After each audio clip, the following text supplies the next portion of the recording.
Fantaziyali kino tarixida kino havaskorlarining qalb to'rini o'rnagan shundoq bir kino bor. Planetlar aro. Gerçi bu kino qo'yilganiga 10 yildan oshgan bo'lsa-mu, yana nurg'un kishi bu filmning bir yillik payzdek his qildi-yu, lekin haqiqiy tushunmaydi. Planetlar aro filmida ko'rsatilgani haqiqiy 4 o'lchamlik bo'shliqmi?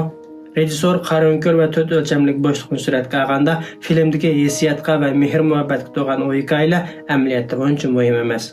Film qo'yilib 5 yildan keyin, ya'ni 2019-yili insonlar tunji qitim qaronkorning rasmini tatdi. Bu olimlar e'lon qilgan surat kishilar uni Planetlar aro filmdagi qaronkor bilan silishtirganda azroq o'xshamaydiganligiga diqqat qiladi. Ammo filmdagi suratni g'ovallashtirgandan keyin aslida o'xshamaslikning sababi insonlarning kamerasi texnik yetarlik yuqori aniqlikda emas. Undaqda masala o'tirib chiqdi. Filmda ko'rsatilgan bo'shliq haqiqiymi? Avval javobini aytay. Albatta undaq emas. Chunki 4 o'lchamlik bo'shliqning qanday ekanligini hech kim bilmaydi.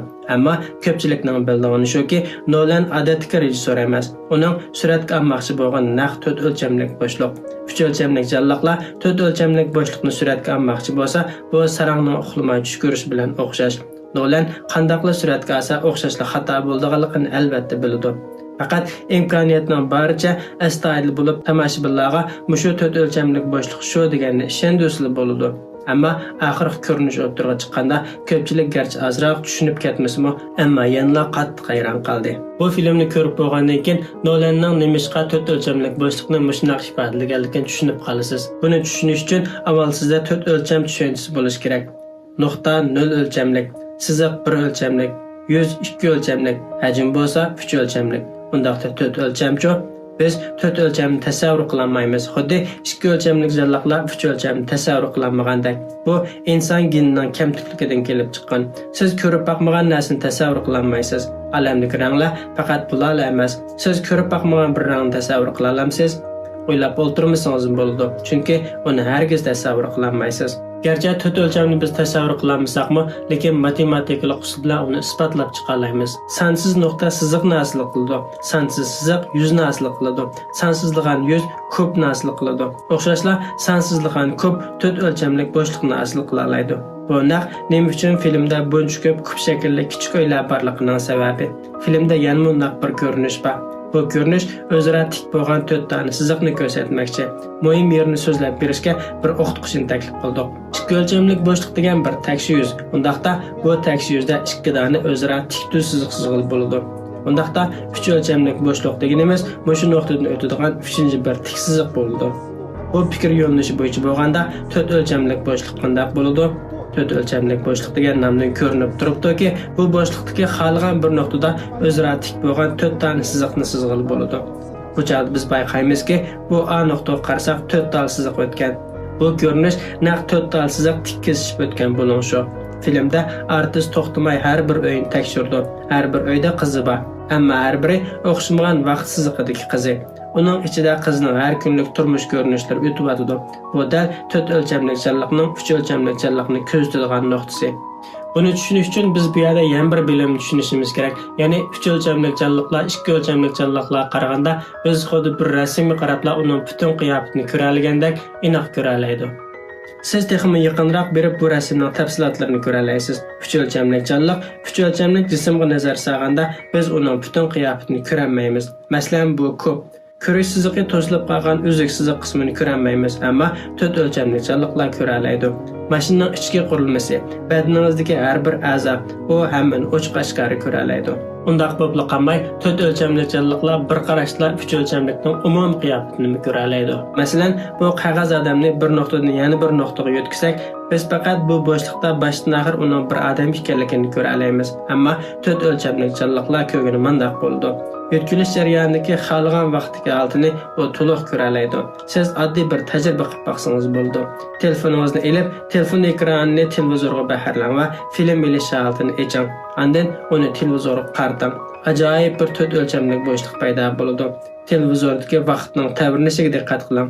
Rasm qancha cho'nqurlashsa, ko'ringan vaqt shuncha astlaydi. U sizning oldingi sekundda nima qilganligingizni ko'rsatadi. Ichidagi har bir rasm o'xshamagan vaqt siziqida turadi. Biz telefonni midrasak, faqat telefonning midraganligini ko'ra olamiz. Ammo 4 o'lchamlik jalloqlarning ko'zida mandaq bo'ladi. Bu sizning to'liq harakat izingizni aniq tutib ola oladi. sizning har qanday vaqtingizda turgan vaqt va bo'shliqning hammasini ko'ra oladi. Bir 4 o'lchamlik jonliq bir 3 o'lchamlik jonliqqa qaraganda bir qarashda uning butkul hayotini ko'ra oladi. Siz tug'ilgandan o'lganga qadar xuddi bir parcha rasmga o'xshash 4 o'lchamlik jonliqning ko'zida namoyon bo'ladi. 4 o'lchamlik jonliq sizning ma'lum yil, ma'lum oy, ma'lum kunda nima ishlarni qilganligingizni yaqinlatib ko'ra oladi. Bu kichik uylarda qizchaqning tug'ilgandan o'lganga qadar boshdan og'ir butkul hayotini har bir uyda ko'rgil bo'ladi. Bu dal 4 o'lchamlik jonliqning 3 o'lchamlikni ko'rish bo'limi. Ammo 4 o'lchamlik jonliqlarning uylarini bir maltlab ko'rishning hojati yo'q. Ular bir nazar tashlablar nurg'unlagan hayotlikni ko'ra oladi. Mana bu yuqori o'lchamlik jonliqning tuvan o'lchamli ko'rishi. Navoda tuvan o'lcham yuqori o'lchamli ko'rishi. Undaqda butunlay aksicha bo'ladi. Hatto siz bir kub jismni ularning alqimini qo'ysangizmi, 2 o'lchamlik jonliqlar hech nima tushunmaydi. Ularning ko'gini faqat birla takshi yuz bo'ladi. 3 o'lchamlik bir shar 2 o'lchamlik takshi yuzni o'tsa, takshi yuzdagi jonliqlarni ko'rdig'ini faqat bir chambardan iborat. Bu chambar kichikdan cho'ngga, andan cho'ngdan kichikka qarab o'zgarib, oxirida tuyuqsiz g'oyib bo'ladi. Ular ko'gini faqat bu sharning kasmi yuzi.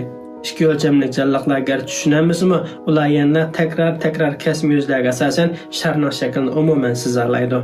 O'xshashla 3 o'lchamlik dunyodagi matematiklar bu parcha kasmi yuzlarga asosan 4 o'lchamlik bo'shliqni asliga keltirdi. Ya'ni darajadan tashqari kub jism. Siz bir kubning soyasini takshilab tushirsangiz, bir tiktok bilan shakl hosil bo'ladi. Agar siz bir darajadan tashqari kubning soyasini 3 o'lchamlik dunyoga tushirsangiz, nurg'un kub jismlar shakllanadi. Ko'rib mushiya kelganda siz filmdagi tuvandagi dialogning ma'nosini tushunasiz.